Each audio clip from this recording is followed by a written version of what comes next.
할렐루야. 우리 옆사람과 인사하겠습니다. 당신은 천사와 같습니다 하면서 인사하겠습니다. 우리 스테반 집사님의 얼굴이 천사와 같았는데 얼굴이 꼭 천사 같습니다. 아닌 것 같아요? 천사죠, 뭐 천사. 천사보다 더 나은 그런 피조물이죠. 우리가 지난주에 스테반 집사를 뒤에서 사주해서 죽게 만든 사울을 보았어요.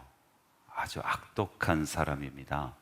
자기 손에는 피 한 방울 묻히지 않고 모든 것을 계획하고 디자인하고 사람들 뒤에서 매수해 놓고, 그리고 결국 스테반 집사를 죽게 만들고 또 그 계기를 놓치지 않고 앞으로 자기가 그토록 싫어하는 이 크리스천들을 핍박하는 그런 일들로 펼쳐나갈 그 모든 것을 기획하고 또 디자인했었던 이 사도 바울, 여기선 사울이죠. 이제 사울에 대해서 저희들이 이야기를 나눴어요.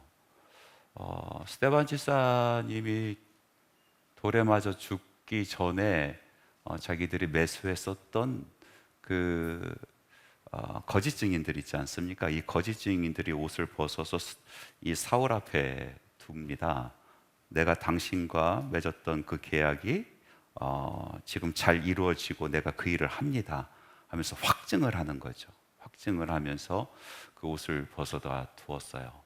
스테반인 집사님이 돌아가시는 그 모습 보고 사울은 어떤 마음이었을까? 자기가 계획해서 자기 눈앞에서 피를 흘리면서 죽는 한 영혼을 보면서 사울의 마음은 좀 어땠을까? 좀 궁금하지 않습니까? 하나님 말씀 글을 이렇게 표현하고 있습니다. 오늘 8장 1절부터 들어가겠습니다. 사도행전 8장 1절. 성경집 피셨어요? 자, 눈이 어두우셔서 성경 말씀 같이 읽기가 어려우신 분들 계십니다. 괜찮습니다. 그냥 들으셔도 돼요. 제가 이해합니다. 예. 자, 8장 1절을 한번 같이 읽어봅니다. 시작. 사울은 그가 죽임당함을 마땅히 여기더라. 여기까지. 1절은 그 뒤에도 계속 있는데요. 사울은 스데반 집사가 죽임당하는 거, 그것을 마땅히 여겼다. 자기가 음무적으로 일을 했음에도 불구하고 이 되어진 모든 일들이 마땅하다. 어떻게 보면은 야, 잘 됐다. 내 계획대로 잘 들어맞고 있구나. 앞으로도 일들이 내 계획대로 잘 풀릴 수 있겠구나 라는 그런 생각을 가졌단 말이죠. 어떻게 사람으로서 이런 생각을 가질 수 있을까? 참 희한합니다. 무엇이 이를 이렇게 악독한 사람으로 만들었고, 그리고 자기가 악을 행함에도 불구하고 그 악이 정당하다라고 느끼게 만들었을까? 그게 참 궁금합니다. 여러분, 신앙생활, 우리 믿음이란 거 있잖아요. 믿음. 우리 믿음은 두 가지로 나타날 수가 있어요. 하나는 거짓된 믿음이죠. 하나는 참된 믿음이 되는데, 신념으로 믿음을 갖는 사람이 있어요. 신념. 그 믿음의 뿌리가 신념이에요. 신념. 또 신앙하는 사람이 있어요. 신앙. 신앙으로 그 믿음이 증명되는 사람이 있어요. 자, 신념과 신앙이 뭐가 다릅니까? 신념, 이것은 굳건한 마음이에요. 생각념자를 쓰잖아요. 믿을 신자를 쓰고, 자기 생각이나 어떤 마음을 굳건히 하는 거. 그래서 꺾이지 않는 마음. 이게 신념이에요. 신앙은 믿을 신의 어떤 바랄망, 우리가 소망한다. 그렇게 이야기할 때 나오는 그 망. 그러니까 뭔가를 바라보는 거예요. 믿고 바라보는 거, 믿고 바라보는 거. 그래서 이 신념은 자기중심적입니다. 자기의 마음이에요. 무엇인가 믿는 것의 핵심이 자기 마음, 자기 중심적이에요. 그러면 신앙은 자기 중심적이 아니라 자기 부정적이에요. 자기를 부인하는 거예요. 자기가 부인되고 나는 없고 내가 그 믿는 그 어떤 대상을 바라보고 그 대상의 이끌리심에 끌려가는 그런 것이 이제 신앙이라고 부르는 거죠. 신념은 자기 중심이에요. 대상과 상관이 없어요. 대상과 내가 딱 일치되고 맞으면은 아주 더 큰 힘이 있겠죠. 그런데 만약에 일치되지 않을 때는 그것을 무시하거나 그래서 버려버리거나 아니면은 그 대상을 바꿔버리는 거죠. 그게 신념이잖아요. 그래서 신념이라는 것은 상당히 능동적입니다. 그 행동이나 그 믿음의 형태가 능동적이에요. 왜냐하면 내 속에 있는 그 마음, 단단한 마음으로 무엇을 하기 때문에. 그러니까 내가 다 할 수 있다라고 생각하는 거죠. 그 내가 믿는 거예요. 내가 믿는 거. 그런데 이 신앙, 자기부정적인 신앙은 수동적이잖아요. 수동적. 나를 비워내고 이끄시는 것으로 내가 따라가는 거잖아요. 수동적으로. 여러분, 오늘 사도 바울이 하나님을 믿었어요, 안 믿었어요? 왜 대답 못해요? 하나님 믿었어요, 안 믿었어요? 안 믿었어요? 믿었죠. 하나님 믿었죠. 얼마나 철저하게 믿어요. 그런데 그 믿음이 신념이었습니까? 신앙이었습니까? 신념이었어요. 신념. 여러분, 신념이라는 것은 나중에 무슨 주의로 빠지기가 쉬워요. 사도 바울, 지금 사울 얘기합니다. 사울이 무슨 주의에 빠졌습니까? 두 가지. 성전주의에 빠지잖아요. 그리고 율법주의에 빠져 있어요. 성전주의, 율법주의. 성전과 율법은 하나님께서 하나님의 사람들에게 그것을 허락해 주신 거예요. 왜? 성전을 통해서 하나님과 깊은 관계를 맺게 하게 하시기 위해서 하나님께서 성전을 허락해 주셨죠. 율법은 하나님께서 하나님의 백성이 하나님 뜻이 무엇인지를 분별하고 그 뜻대로 살아가게 하기 위해서 하나님께서 수단으로 주신 거예요. 그러니까 어떻게 보면은 성전과 율법은 목적이 아니라 수단이죠. 하나님을 정말로 사랑하고 하나님을 사랑하는 자가 그 뜻대로 살아가게 하기 위해서 하나님께서 수단으로 주신 거라요. 그래서 성전을 사랑하고 율법을 사랑하여 주야로 묵상하는 것은 정말로 하나님께서 원하시는 거예요. 그런데 주의로 빠지면요, 이게 수단이 아니라 뭐가 돼요? 이 자체가 목적이 돼요. 하나님은 잊어버려요. 그리고 성전이 더 중요한 거예요. 성전이 하나님의 뜻과는 상관없이 성전이 더 중요해집니다. 하나님의 원래 그 마음과는 상관없이 율법 그 자체가 목적이에요. 그래서 성전을 수호하고 율법을 수호하는 것에 목숨 거는 거예요. 신념 가진 사람이 그런 거예요. 신념. 그 믿음이 신념 안에 있는 사람들이 물불 가리지 않지 않습니까? 그 어떠한 일도 하는 거 이 자체가 목적이 되니까. 그리고 자기의 신념과 맞지 아니하면 나중에는 어떻게 돼요? 사실은 하나님도 버릴 수 있어요. 하나님 뜻과 내 뜻이 맞지 않으면요, 하나님도 버려요. 하나님도 버릴 수 있어요. 또는 하나님을 우상으로 대체해요. 자기 신념의 표상으로 대체해서 그냥 신앙생활을 할 수 있게 되는 거예요.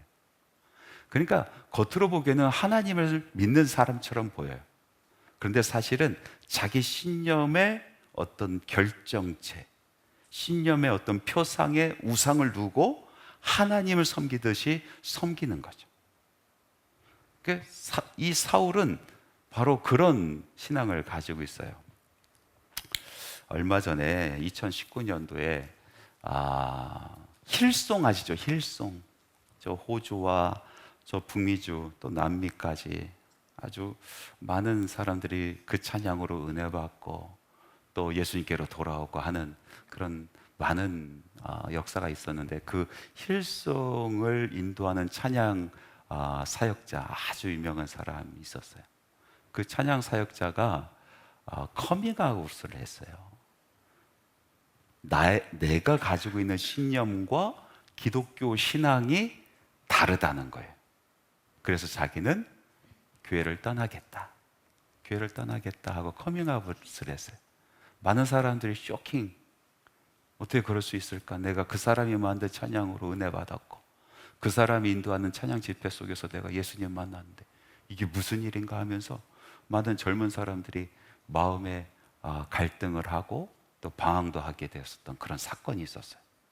이 사람은 신념으로 아름다운 찬양도 만들었단 말이에요.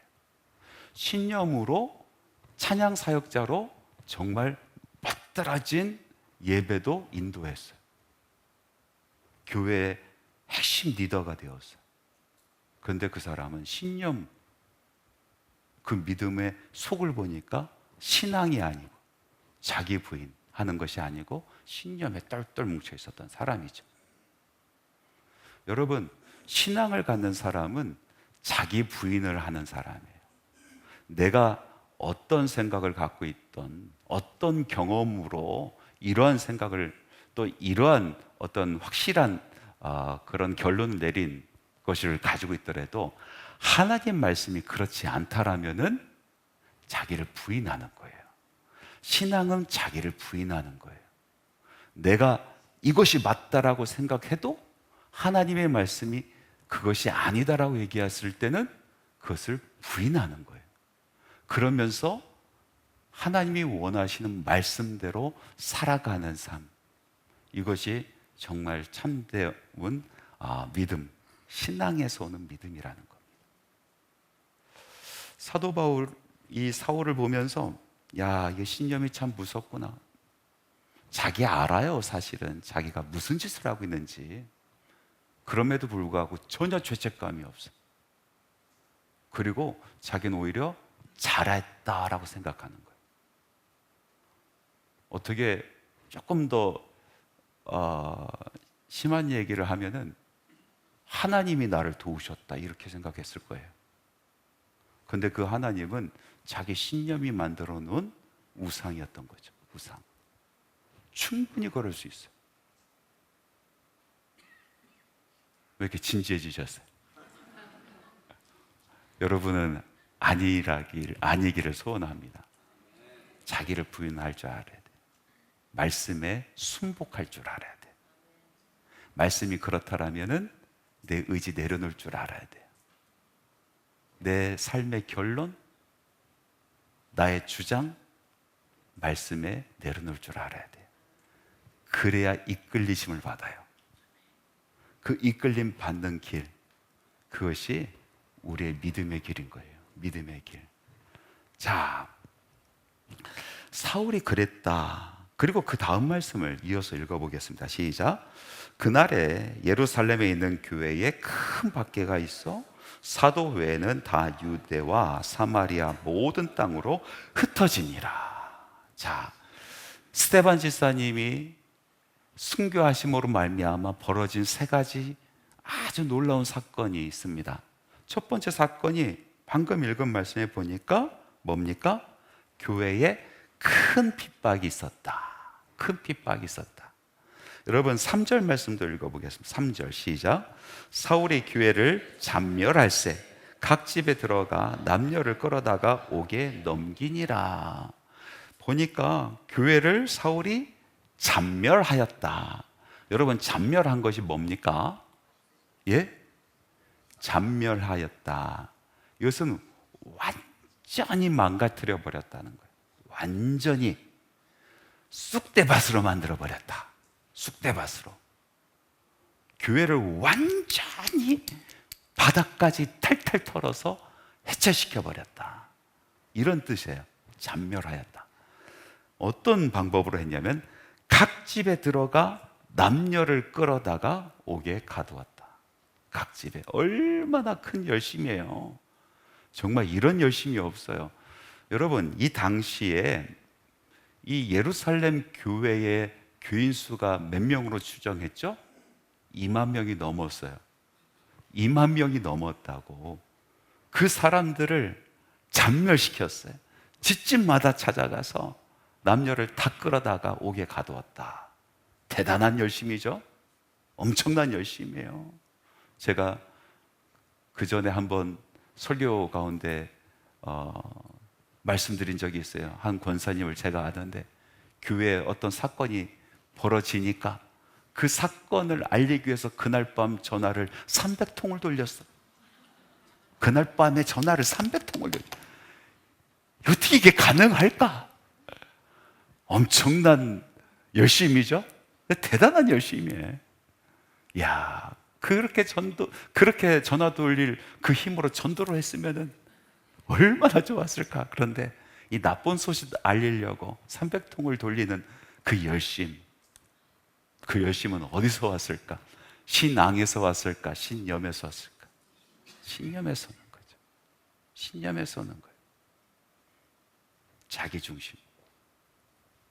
사도 바울, 이 사울이 아주 신념에 똘똘 뭉쳐서 엄청난 열심을 지금 내고 있습니다. 그렇게 이제 교회를 핍박했어요. 두 번째가 뭡니까? 교회가 흩어지게 되었다. 교회의 성도들이 흩어지게 되었습니다. 드디어 이 하나님의 뜻이 이루어지기 시작을 하는 거예요. 하나님 뜻은 무엇입니까? 하나님께서는 큰 뜻을 가지고 계셔서 이제 성령을 부어주시고 예루살렘에 정말 2만 명, 3만 명 모이는 아주 큰 산 교회 하나 만들어내는 것이 하나님의 뜻이었어요? 아니죠. 그 복음의 말씀이 예루살렘과 온 유대와 사마리아와 땅끝까지 이르러 증인이 되고, 그리고 그 복음의 말씀이 퍼져나가는 거, 이것이 하나님의 뜻이었단 말이죠. 그래서 하나님께서 지금 흩으신 겁니다. 바람이 불었는데 그 바람이 불길을 더욱더 활활 타오르게 만들어 버린 겁니다. 하나님의 경륜이라고 부르죠.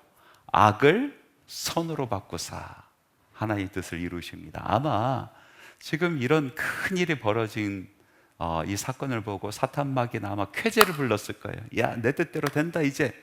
야, 너희들 끝장났다 했을 텐데 하나님께서는 그것을 바꾸셔서 놀라운 일이 벌어지게 돼요. 막 불길처럼 퍼져나갑니다. 그래서 성도들이 어떻게 합니까? 4절 말씀 같이 읽습니다. 시작. 그 흩어진 사람들이 두루 다니며 복음의 말씀을 전할세. 그 흩어진 사람들이, 그 뜨거운 신앙을 가지고 있었던 사람들이 막 흩어져서 두루 다니면서 복음의 말씀을 전하였다. 엄청난 사건이 벌어지는 거죠. 교회는 그래서요, 잘 모이고 잘 흩어져야 돼요. 잘 모이는 교회가 잘 흩어집니다. 이 균형이 잘 이루어져야 돼요. 어떤 사람은 교회는 모여야 된다만 강조하는 사람이 있고, 어떤 사람은 무슨 소리냐, 교회는 흩어져야 된다만 강조하시는 분들이 있는데, 여러분, 이것이 균형이 있어야 돼요. 잘 모여야 잘 흩어져요.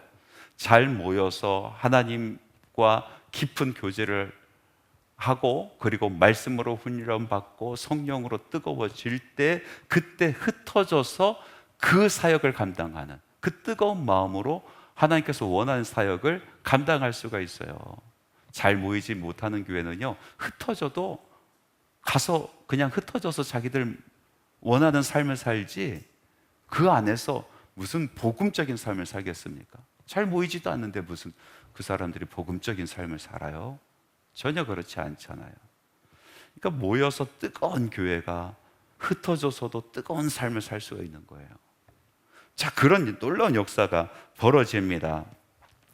이제 빌립이 등장합니다. 빌립이 등장해서 사마리아를 전도를 하기 시작하는데 8장 5절에서 8절 말씀 같이 읽어보겠습니다. 시작. 빌립이 사마리아 성에 내려가 그리스도를 백성에게 전파하니 무리가 빌립의 말도 듣고 행하는 표적도 보고 한마음으로 그가 하는 말을 따르더라. 많은 사람에게 붙었던 더러운 귀신들이 크게 소리를 지르며 나가고 또 많은 중풍병자와 못 걷는 사람이 나으니 그 성에 큰 기쁨이 있더라. 아멘. 이제 사마리아에까지 복음이 전파됩니다. 사람들이 두루 다니면서 온 유대에게 복음을 전했어요. 예루살렘뿐만 아니라 이제 빌립이란 사람이 사마리아까지 가서 하나님의 말씀을 전도해요. 6절 말씀에 보니까 다시 한번 6절 말씀을 읽어볼게요. 여기서 중요한 동사 세 가지를 한번 발견해 보세요. 같이 읽습니다. 시작. 무리가 빌립의 말도 듣고 행하는 표적도 보고 한 마음으로 그가 하는 말을 따르더라. 세 가지 중요한 단어가 나오죠. 듣고, 보고, 따르다. 복음의 말씀을 들어서 변화받은 사람이 하는 행동이라는 거예요. 그런데 이것은 돌려 말할 때에 복음을 전하는 전도자가 무엇을 해야 되는지를 우리에게 알려주는 그런 말씀이에요. 자, 전해야 듣죠? 그렇죠? 전하지 않는데 어떻게 들어요? 전해야 들어요. 그리고 우리가 살아야 보죠? 전한 말씀을 가지고 그 능력을 가지고 우리가 살아내야 그것을 보는 거죠. 예? 그리고 따르다. 이끌어야 따르죠. 이끌어야 따르죠. 전도자가 해야 될 아주 중요한 겁니다. 전하고 살아내고 이끌어야 된다. 이것이 전도자가 갖춰야 될 덕목 3박자입니다. 3박자. 이 3박자가 다 중요해요. 어느 박자 하나 더 큰 박자가 없이 똑같이 중요합니다. 하나만 잘한다라고 다 되는 게 아니에요. 어떤 사람은 전하는 건 정말 잘해. 얼마나 잘하는지 몰라. 어디 갈 때마다 전해요. 그런데 그 복음을 가지고 살아내지를 못해. 또 반대로 어떤 사람은 이렇게 이야기해요. 내 삶이 전도지. 나는 전도지 나가서 한 번도 돌린 적도 없고 사람들 전도하지 않았지만 내가 살아가는 이 삶이 전도다 해서 한 번도 입을 열어서 자기 삶 가운데 예수 그리스도를 시인해 본 적이 없어. 그게 맞습니까? 그게 맞아요? 중요하지. 살아내는 게 중요하지. 그런데 전제가 있어요. 내가 삶 가운데 시인해야 되는 거예요. 여러분, 잘 살아내는 사람은요, 잘 전합니다. 내 안에 복음으로 가득했는데 그 복음으로 가득한 사람이 입을 열면 복음이 나오지. 내 안에 하나님의 은혜, 그리스도의 은혜로 충만한데 그 사람이 어디 가서 입을 열면은 그 은혜에 대한 자랑이 나오지. 내 안에 십자가에 대한 그 사랑이 충만한데 그 충만한다라면은 입을 열면 하나님, 예수 그리스도의 십자가의 사랑이 나오죠. 성령으로 충만한 사람은 입을 열면 성령 충만한 이야기가 나올 수밖에 없죠. 그렇게 은혜로 충만하고 성령으로 충만하고 사랑으로 충만한 사람은 살아낸단 말이죠. 살아낸단 말이죠. 이것만 한다라는 것 잘못된 거고 이것만 한다라는 것도 잘못돼. 이렇게 전하고 이렇게 살아가야 돼요. 전도자는 3박자 마지막으로 이끌어내야지 살아내는 것뿐만 아니라 이제 직접 그 사람들이 따를 수 있도록 이끌어 가야죠. 책임져야지. 끌고 가야죠. 이것이 전도자가 가져야 될 아주 중요한 덕목 3가지, 3박자, 전도자의 3박자라고 이야기를 합니다. 자, 이제 이 사마리아에서 이런 놀라운 일이 벌어지는데 아주 큰 일이 벌어지잖아요. 막 귀신들이 나가고 중풍병자, 못 걷는 사람들이 낫고 일어나고 하는 그런 일들이 벌어져요. 이적이죠, 이적. 이적과 기사. 어떤 사람은 사도행전이 마치면서 이적과 기사의 시대가 끝났다라고 얘기하는 사람이 있어요. 참 무식한 사람입니다. 복음이 선포되는 곳에 어떻게 이적이 안 나타나요? 어떻게 기적이 안 나타나요? 삶이 변했는데, 영혼이 변했는데, 그 집안이 변했는데. 이적과 기사는요, 복음의 선포와 함께 가는 거예요. 함께 가는 거예요.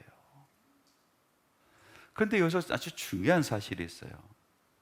이적과 기사 사람들이 좋아하면서 그것만 따라가는 사람들이 있어요. 그래서 어디서 무슨 일이 일어났다 하면은 막 좋아서 가방 싸들고 쫓아간다? 예? 항상 이적과 기사만 막 보려고. 여러분, 이적과 기사를 부인하진 않지만은 여러분, 그것을 우리는 분별할 줄 아는 능력이 우리 안에 있어야 돼요. 분별력. 자, 이적과 기사를 행하는 많은 사람들이 있는데 그 사람들을 어떻게 분별할까? 분별하는 방법을 알려드릴게요. 이거는 영업 비밀이에요. 영업 비밀. 자, 어떻게 처음 분별하느냐? 누가 드러나느냐? 그 이적으로 인하여 누가 드러나느냐? 그 이적으로 인하여 예수가 드러나느냐? 그 이적으로 인하여 목사가 드러나느냐? 이거 정말 중요한 문제입니다. 예? 두 번째.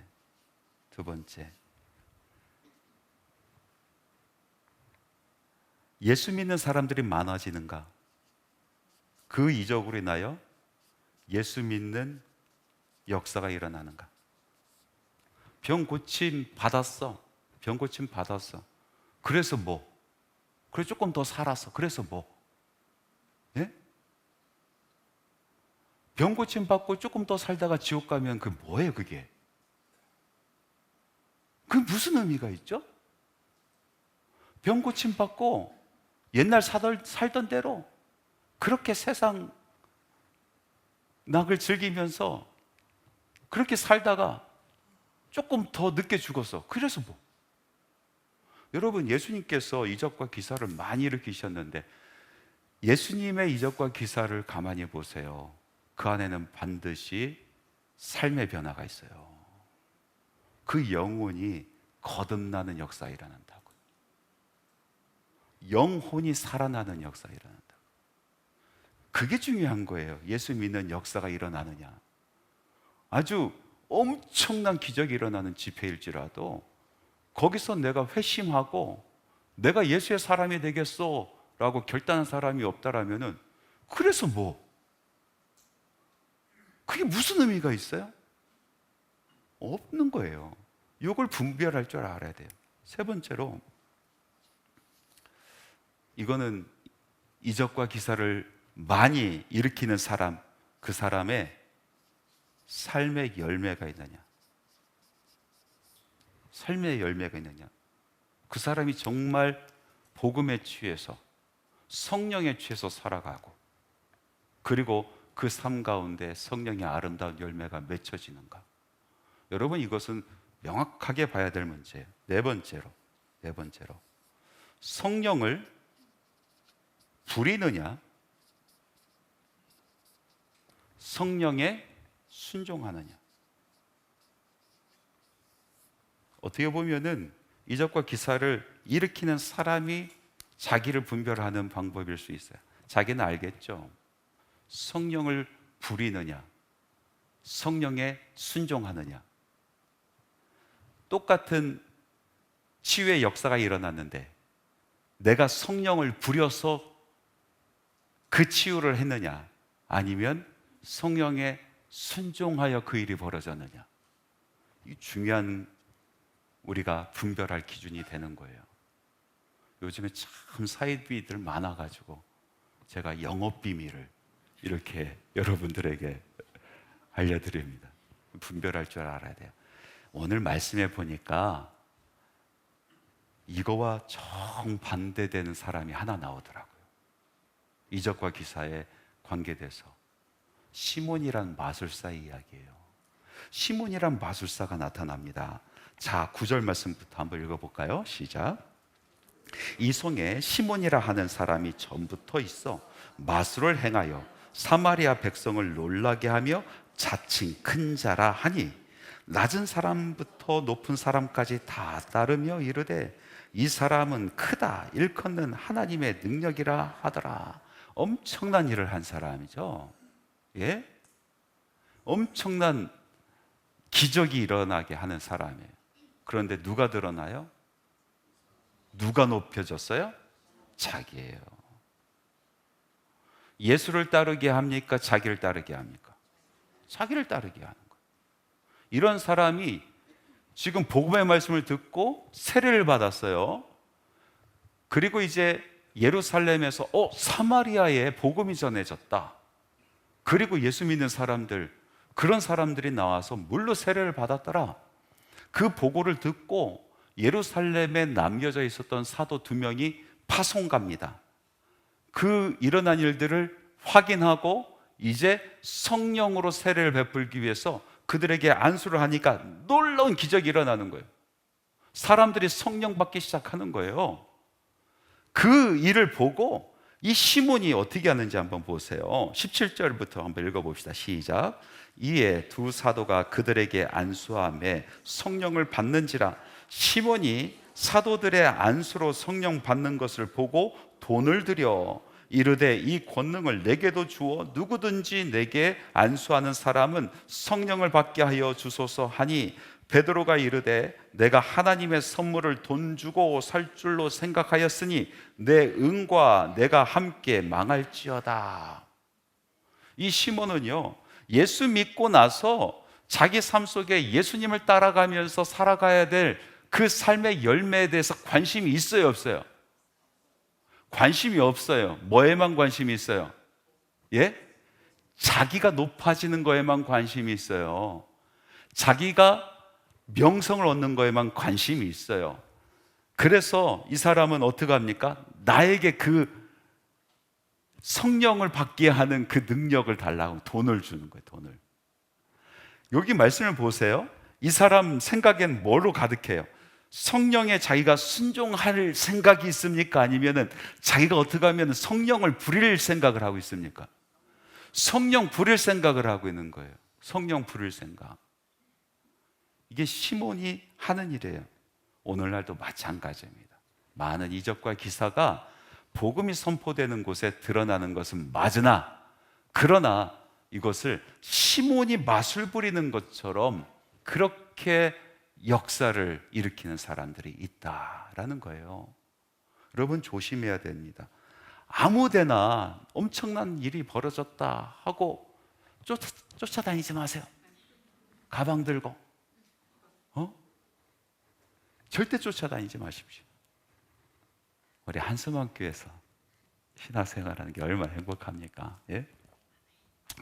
자, 이제 그 다음 말씀을 한번 보겠습니다. 자, 사마리아의 복음이 전해졌다라는 이 말씀.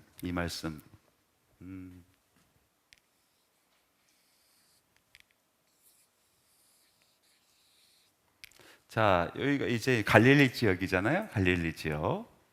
예, 갈릴리 호수. 여기가 이제 뭡니까? 예? 사해. 도대체 유대는 어디 있습니까? 유대는 지금 여기에 있어요. 유대 땅이에요. 이 밑은 이두메. 사마리아가 여기 사마리아. 여기가 갈릴리.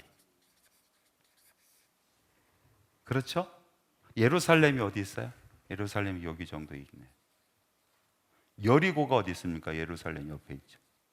그래서 이스라엘 백성이 이 적각골이 흐르는 가나안 지역으로 들어갈 때 이렇게 돌아 들어가잖아요. 여리고성 이쪽으로 넘어서 들어가잖아요. 그렇죠? 모르는 척 하세요. 생전 처음 보십니까? 예? 이렇게 들어갔어요. 베레아가 여기 있어요. 베레아. 배려가 여기 있죠. 하나님께서 예루살렘과 온 유대와 사마리아와 땅끝까지, 여기 이렇게 지중해 연안을 따라서 에게해가 있고, 그리고 여기가 이제 로마가 있고, 더 이렇게 나가서 이쪽으로 이제 스페인이 있죠. 스페인. 이 당시에 사람들의 세계관 안에서는 지중해가 전부라. 지중해가 전부예요. 그래서 땅끝은 스페인을 얘기하는 거예요. 이 사람들이 땅끝이 있다라고 했을 때 머릿속에 떠오른 것은 스페인, 거기 끝, 이렇게 생각을 하는 거예요. 근데 하나님께서 예루살렘과 온 유대와 사마리아와 땅끝까지 이르러 내 증인이 되리라, 이렇게 말씀을 하셨어요. 복음이 이렇게 퍼져나가는데 참 유대 사람들이 그 말씀 들었을 때 가슴이 갑갑했을 거예요. 왜냐하면 예루살렘과 온 유대까지는 그래, 우리 할 수 있어. 그런데 사마리아를 가야 돼. 그리고 땅끝. 차라리 땅끝이 나. 땅끝은 내가 한 번도 만나본 적도 없고 가본 적도 없으니까 그쪽 사람들 전도하는 거가 차라리 나.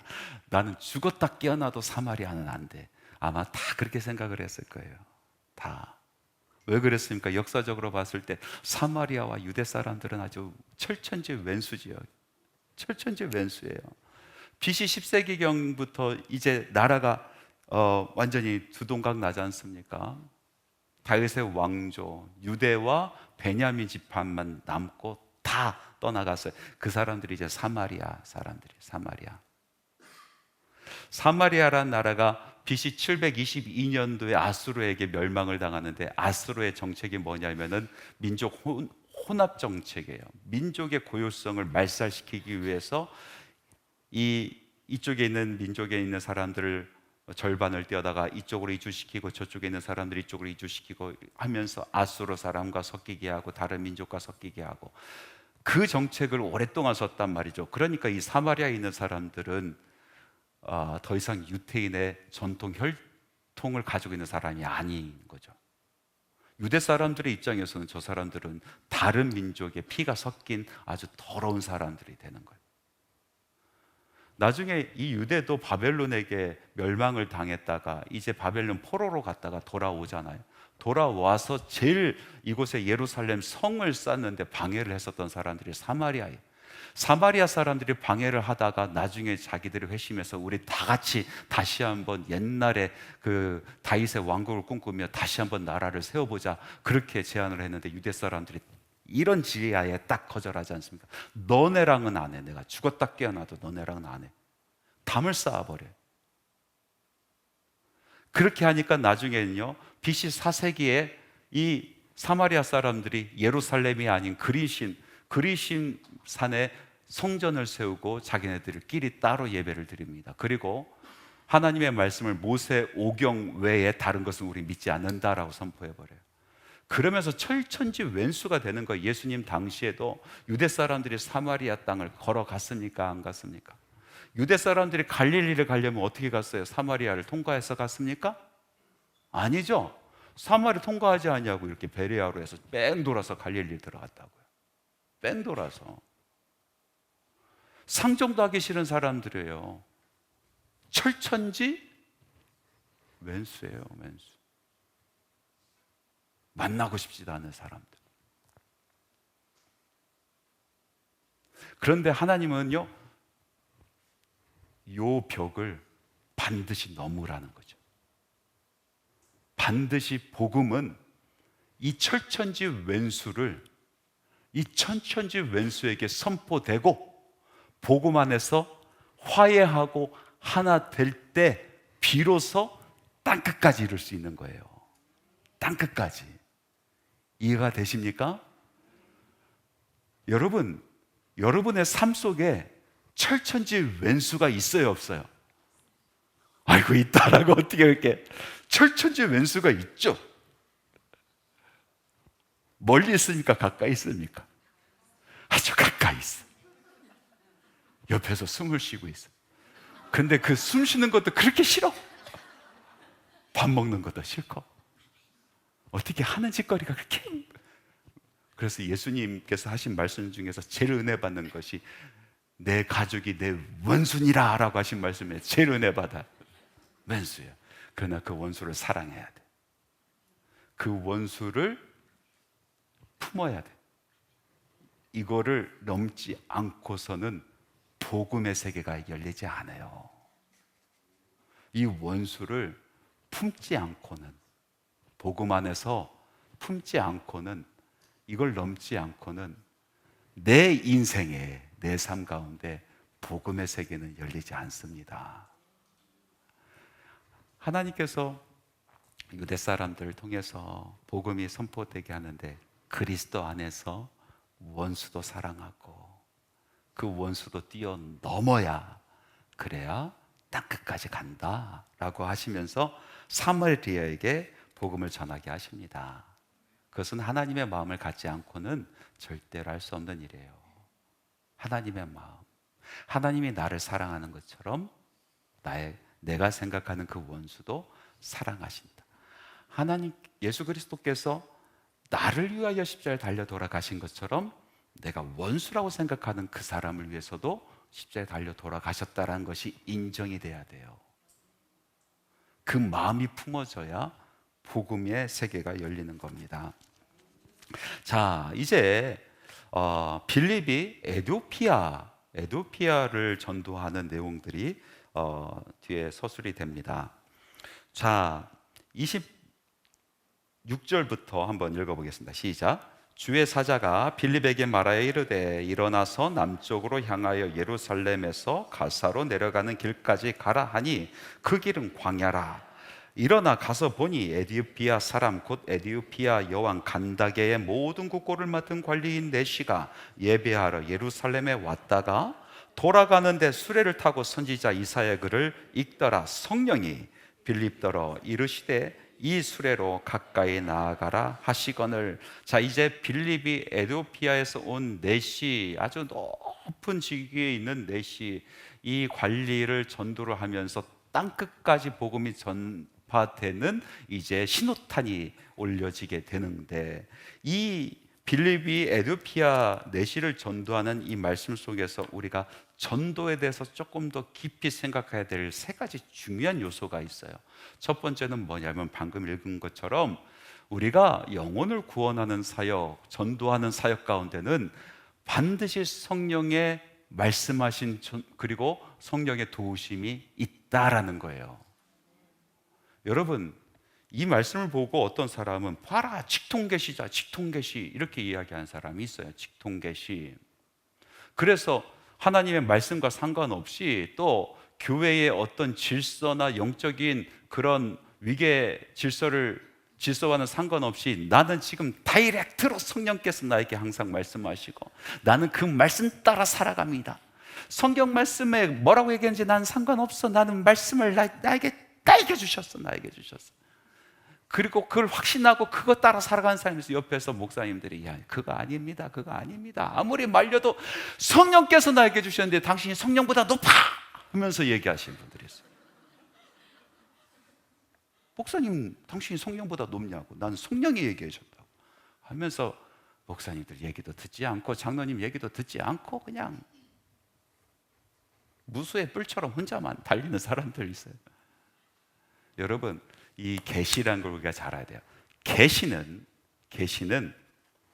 요한계시록 성경 말씀이 끝나면서 끝났어요. 여기서 더 이상 하나님께서 보여줄 것이 없어.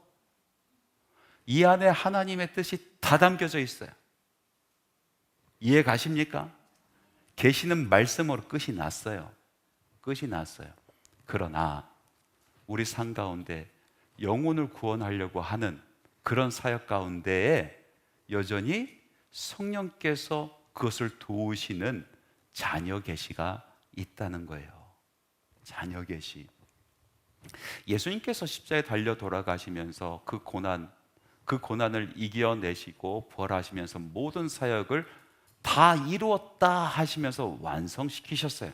그럼에도 불구하고 사도 바울이 교회를 세우면서 사도 바울이 깨달은 것이 하나가 있어요. 그건 뭐냐면은 예수 그리스도의 남은 고난이 있다라는 거예요. 십자가에서 예수님께서 고난을 다 당하셨는데 어떻게 남은 고난이 있을 수가 있을까? 그것은 교회가 짊어질, 이제 이 땅에 하나님의 나라가 세워지게 하기 위해서, 예수 그리스도의 복음의 세계가 열려지게 하기 위해서 교회에게 맡겨주신 그 사명 가운데 예수님의 고난처럼 교회가 담당할 고난이 있다라는 이야기입니다. 동일하게 성령의 계시는 다 끝났으나 영혼이 구원받고 그리고 교회가 든든히 세워져 있는 이 놀라운 사역 가운데 성령께서 세운 사람들을 통해서 말씀하시는 계시, 자녀 계시가 있다라고 보여지는 거예요. 실제로 목회를 하다 보니까 그래요. 성령께서 말씀하실 때가 있어요. 저는 항상 설교 맡아서 앞에 앉으면서 올라가기 전에 얼마나 외로운지 몰라요. 아무도 없어, 아무도 없어. 저 혼자 여기 올라가야 돼. 그러니까 제 마음이 얼마나 쫌생인지 심장이 두근두근 하고 두렵고 떨리고 외롭고, 그때 성령께 제가 간구를 합니다. 오늘도 역사해 주세요. 오늘도 제 손 잡아주시죠. 오늘도 제 입을 열어 말씀하시죠. 그렇게 간구하며 기도를 할 때 성령께서 싹 웃으시면서 그래, 가라 하신다니까요. 아닌 것 같죠? 그때마다 그러세요. 가라, 가라, 함께 하마. 그리고 목회를 하다 보니까 참 희한한 일이 있어요. 어느 날 기도하는데 문득 생각나는 사람이 있어. 또 잠깐 잠이 들었는데 왜 그 사람이 꿈에 나타나는지, 그럴 때가 있다니까요. 그래서 가서 주일날에 그분을 딱 만나면은 100% 문제가 있더라. 집사님, 뭔 일 있죠? 그 얘기 듣자마자 눈물 쭉 흘리면서, 목사님은 그런 경우가 허다해요. 허다하다고. 어느 날인가 신방을 마치고 저녁 늦게 이제 집에 들어가 피곤해, 빨리 들어가서 쉬었으면 좋겠어요.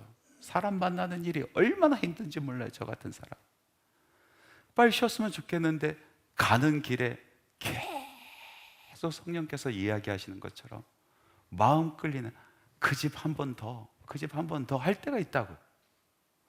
가보면 반드시 계획하신 그 어떠한 일이 있어요. 그 집 한 번 더 해서 갔더니 사람들이 모여 있어요. 전도를 하고 있는 거예요. 전도를 하고 있는 거예요. 제가 가서 확증하고 오는 거예요. 확증하고. 말씀을 다시 선포하고 확증하고 와요. 이런 일들이 참 희한하게 많아요. 그렇게 이끄시는 것이 있다고, 이끄시는 게. 오늘도 보니까 이 빌립더러 주의 사자가 가라, 그 길 광야로 가라.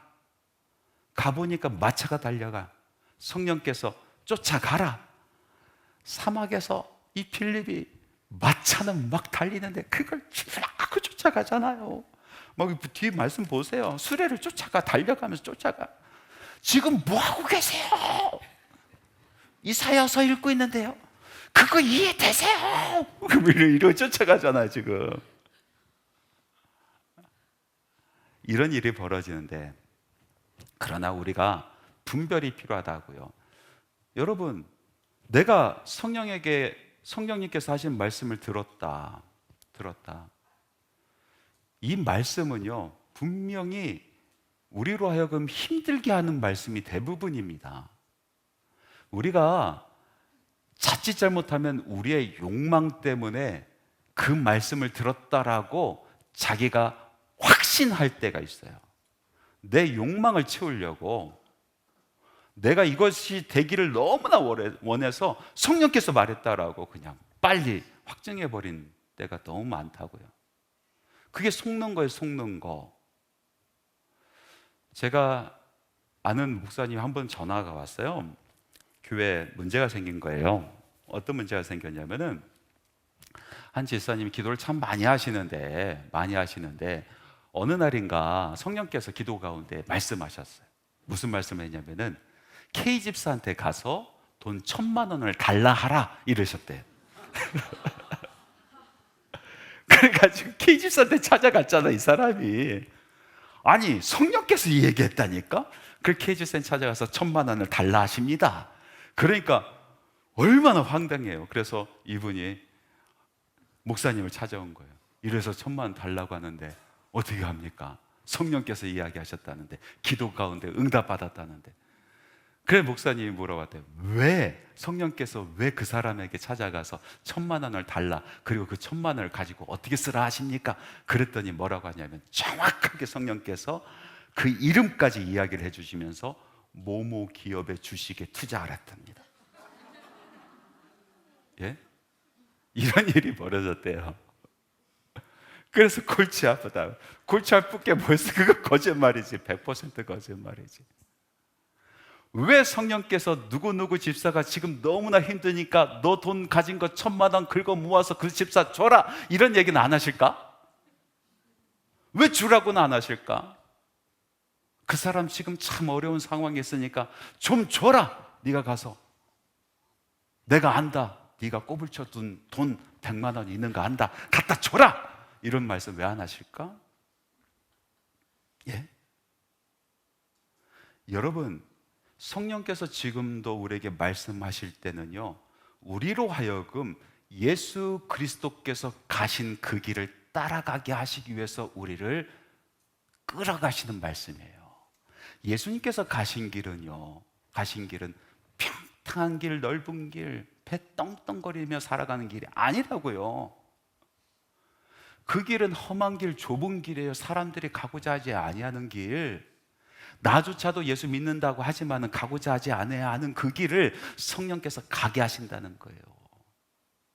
그렇게 말씀하세요. 내가 지금 힘들어 죽겠는데 이거 짐 하나만 더 지면 안 되니? 너 이거 하나 더 질 수 있어, 내가 해줄게 하시면서 그 길을 끌어가신단 말이죠. 내가 손해보는 그 길, 내가 힘들어지는 그 길, 내가 하기 싫은 그 길을 성령께서 끌어가신다. 왜? 그것으로 인하여 영혼이 살기 때문에, 그것으로 인하여 교회가 세워지기 때문에, 든든히 서기 때문에 성령께서 말씀하시는 거예요. 분별을 잘 하십시오. 분별을 잘 하십시오. 자기 욕망 채우려고 성령께서 이야기하신 적이 없어요. 그것으로 인하여 자기 이름이 높아지고 사람들이 나를 뭐처럼 여기게 만들고 하는 그런 욕망 채우라고 성령께서 말씀하시지 않는단 말이에요. 이해가 가십니까? 이거는 여러분 정말 영적으로 잘 분별하셔야 돼요. 내가 정말 힘들어하는 그 길을 또 내가 같이 갈게. 네가 가면 갈 수 있어. 내가 손잡아 줄게. 너 그 안에 놀라운 은혜가 있다. 네가 계획하지 아니하는 놀라운 일들이 그 안에서 벌어진다. 나 믿고 따라와 하면서 성령께서 말씀하신다. 오늘 이 빌립에게도 그래요. 빌립에게도 편하고 싶죠. 빌립도 왜 광야로 나가라고 하시냐, 왜 그 마차 따라가게 하시냐. 그 안에 놀라운 일이 있기 때문에 그래요. 에티오피아 내시를 전도를 하는데, 이 전도할 때 보니까 에티오피아 이 내시에 구원받을 딱 그 타이밍이더라고요. 여러분, 전도하면서 고구마 전도라고 들어보셨죠? 고구마 들어보셨어요? 고구마 전도 아세요? 우리가 고구마를 쪄서 먹으려고 할 때 고구마가 이게 잘 익었나 안 익었나 솥을 열고 젓가락으로 한번 푹 찔러보잖아. 안 들어가. 그러면은 안 들어가도 들어갈 때까지 찌릅니까? 아니죠. 그럼 얼른 빼야 돼. 빨리 빼야 돼. 빨리 빼고 익도록 뚜껑 덮어놓고 불을 살살살살살 또 지펴야지. 그리고 시간이 되었을 때 또 가서 찔러보는 거. 쑥 들어가네? 그럼 그때 딱 꺼내는 거잖아요. 이게 고구마 전도법이에요. 사람이 그래. 사람이 안 들어가면 빼야지. 왜 무식하게 거기 가서 계속 설득하려고 계속 그러니까 안 되면 그냥 그래요, 다음 기회. 그냥 빼야지. 그리고 또 살살살살살살 불을 지펴야 돼요. 불을 지펴야 돼. 빵도 사주고 밥도 사주고 그러면 또 어느 순간에 그런 타이밍이 딱 있어요. 영적인 것에 대한 이야기가 나눌 타이밍. 그때 한번 쑥 찔러. 쑥 들어가네. 그러면은 그때는 이제 놓치면 안 되죠. 빨리 끝내야지. 이 고구마 전도법이에요. 이 빌립이 딱 그때입니다. 딱 그때예요. 그리고 가만히 보니까 왜 이 빌립 처음 만나는데 전도할 수 있었는가? 보니까 뿌린 자가 있어요. 뿌린 자가.